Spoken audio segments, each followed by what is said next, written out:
The economic situation is very far from cozy. Although the 2016 budget has been presented to the National Assembly, the dwindling oil prices pose a challenge. What is the way out?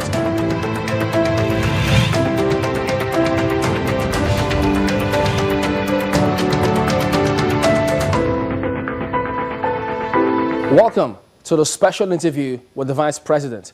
I'm Chamberlain Oso.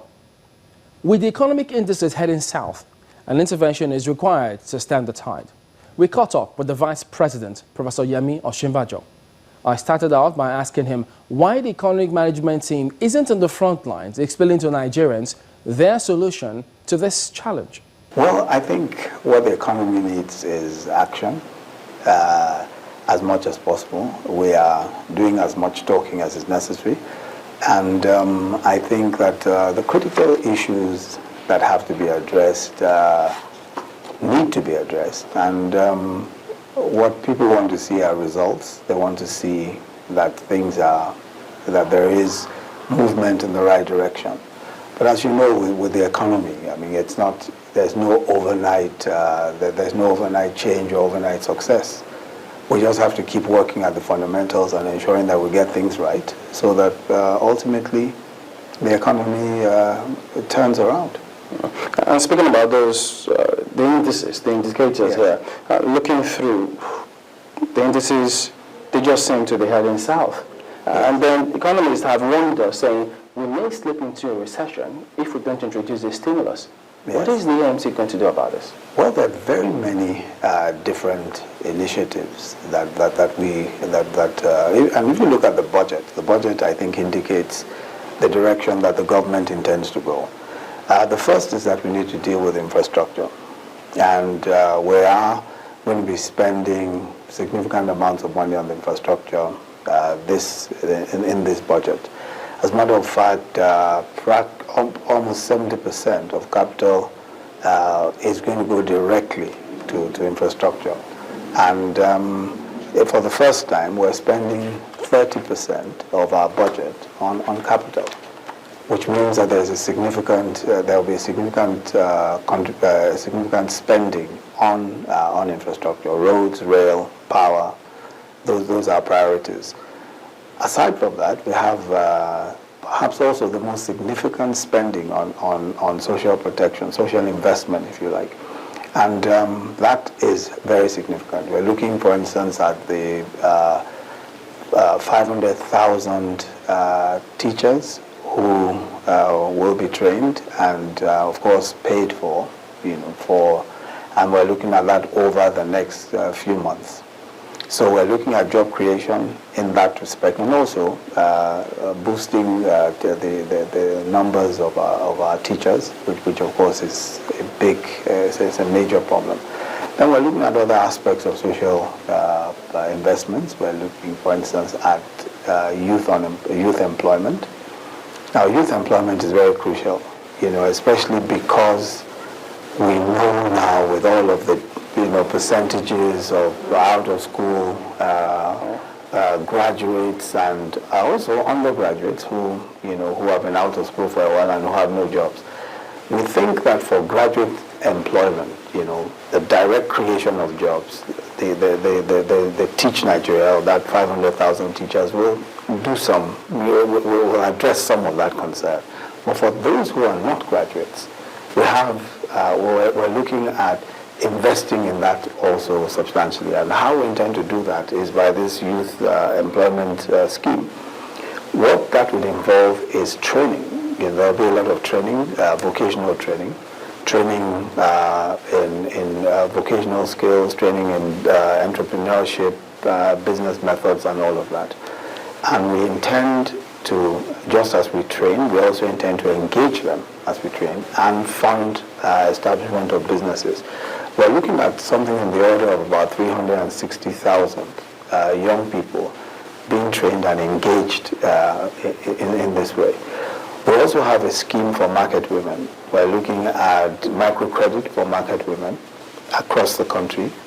That is also another, we're looking at close to 300,000 market women, or I think it's slightly over 300,000 market women through their market unions and their cooperative unions to provide microcredit for them. We have a scheme we're working on with the Bank of Industry and how to fund these market women directly.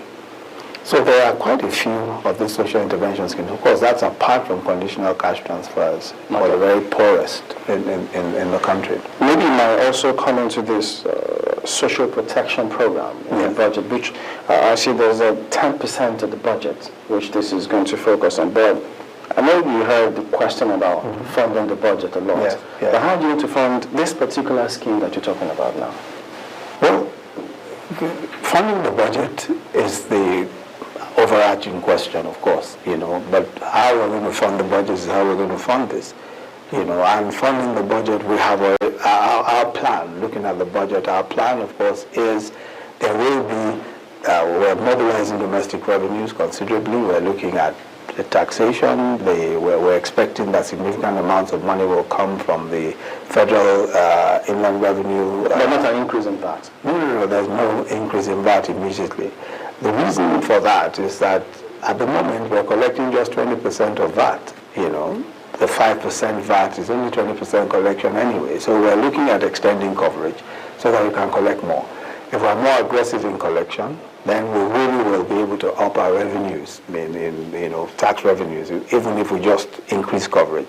So there's no need for an increase at this time. There's no need to increase the percentage of VAT or move it up to 10 or any, there's no need for that increase at the moment. So we think that at more aggressive collection, extending coverage will address the question of increasing revenues from that source. We also expect, of course, our initial projections was that we would be getting oil at $38 a barrel. Now it's down to 28. So we expect that to go lower. It could go lower, but we expect, and let me tell you how that works. Now, lower revenues is not necessarily, it's a significant setback in terms of our expectations for funding the budget.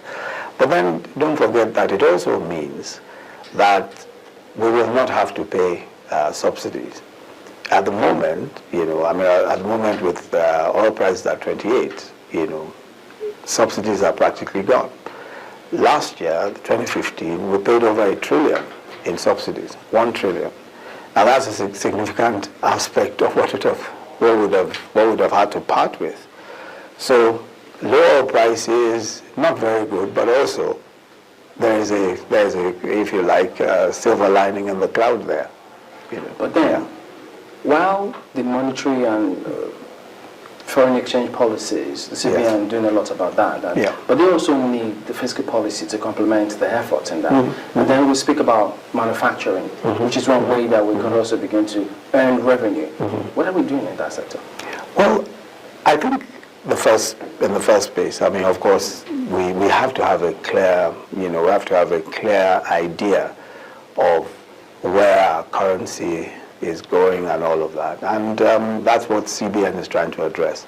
Basically, CBN is flexible, and I think that that's the message that emerges from the statements made by the CBN governor in the last few days, that they're looking for the right mix of, policy adjustments and monetary policy, that would, and of course exchange rate policy, that will be able to address our present concerns. I don't think that there's any doctrinaire or any dogmatic approach. So they're quite flexible. So we're looking at what they'll be doing in the next, in the next few weeks or so. We're looking at what they'll be doing. Of course, now they've removed restrictions on payment of foreign currency into domiciliary accounts and all that, which is helpful. And I think that we'll also want to see what they'll be doing, with respect to other monetary matters in the next few weeks.